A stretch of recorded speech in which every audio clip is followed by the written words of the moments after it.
Have you ever wondered what goes on in the minds of deep thinkers? Well, today we're talking about the psychology of deep thinkers and why the people with the most fascinating minds often feel the most alone. You've probably met one, the person who goes silent at parties, the friend who asks why 5 times in a single conversation, the colleague who takes forever to make decisions because they're considering angles no one else even sees. They're not being difficult. Their brains literally work differently, and psychology is finally explaining how. Deep thinkers operate in what psychologists call System 2 thinking. While most people cruise through life using System 1, which it is fast, automatic, and has intuitive responses, deep thinkers, on the other hand, constantly engage with the System 2, that is slow, deliberate, analytical processing. Their prefrontal cortex, the brain's control center, is constantly firing. But here's where it gets interesting. Brain imaging studies reveal something remarkable. When deep thinkers are at rest, their default mode network lights up like a Christmas tree. This is the brain network that activates during daydreaming, mind-wandering, and self-reflection. For most people, it turns on when they're bored. For deep thinkers, it never really turns off. They're perpetually making connections, seeing patterns, linking ideas that seem completely unrelated. One study found that this enhanced default mode network activity is directly linked to higher creativity and the ability to generate novel solutions.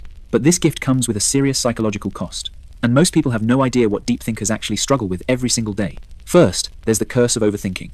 Deep thinkers don't just think about things, they dissect them, analyze them from 17 different angles, then go back and question their analysis. Someone makes a casual comment. A deep thinker spends the next 3 hours wondering what they really meant. They have a meeting at work, they're mentally preparing rebuttals to arguments that will never happen. Research shows this chronic overthinking leads to analysis paralysis. They become so trapped in examining options that making even simple decisions feels impossible. Then there's the isolation. Deep thinkers crave meaningful conversation, but most social interactions feel painfully superficial. While everyone else is chatting about weekend plans or the latest viral trend, the deep thinker wants to discuss consciousness, mortality, or why we're wired to need meaning.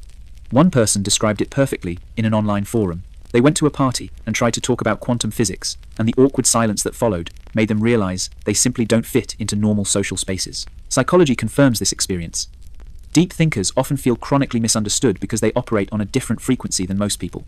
They're not being pretentious or trying to be difficult, they genuinely can't turn off the depth. It's like being fluent in a language no one else speaks. Here's another struggle. Deep thinkers are often accused of being absent-minded or disconnected. But research from Georgia Tech shows this isn't carelessness, it's actually a sign of higher intelligence and creativity. Their minds are so engaged in processing complex ideas that everyday details slip through the cracks. They forget appointments, they miss social cues. They zone out mid-conversation because their brain just traveled to another dimension.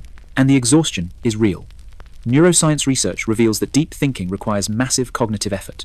The brain networks involved in creative and analytical thought consume enormous amounts of energy.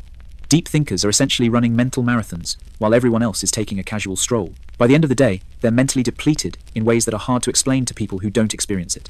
There's also a darker side. Deep thinkers are acutely aware of the world's problems: injustice, inequality, environmental destruction.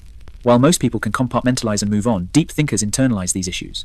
They feel the weight of problems they can't solve. They worry about humanity's trajectory. And because they see the bigger picture so clearly, they struggle with feeling powerless to change it. Relationships become complicated too. Deep thinkers set incredibly high standards for connection because they know what genuine intimacy feels like. Surface-level relationships feel empty, so they'd rather be alone. But this means they often end up lonely, caught between wanting connection and being unable to settle for anything less than profound understanding. But here's what most people miss. Deep thinking isn't just about intelligence. Brain imaging studies show that highly creative individuals have more random patterns of connectivity between brain regions. Their brains literally bypass the typical neural hubs and make distant connections faster. This is why deep thinkers can link philosophy to neuroscience to everyday experience in a single thought. The key to understanding deep thinkers is recognizing that their depth isn't a choice, it's how they're wired. Their default mode network, executive control network, and creative centers work together in ways that produce profound insights, but also create genuine psychological challenges. So, if you're a deep thinker, feeling exhausted by your own mind, here's what psychology wants you to know. Your brain's complexity is not a flaw. The loneliness you feel is real, but it's not because something's wrong with you. You're simply operating in a different dimension of consciousness that most people never access. The world needs deep thinkers. Your ability to see patterns, question assumptions, and explore ideas beyond surface level drives innovation and progress. Yes, it's lonely. Yes, it's exhausting. But your depth is precisely what makes you irreplaceable. The goal isn't to think less deeply, it's to find the few people who can meet you where you are.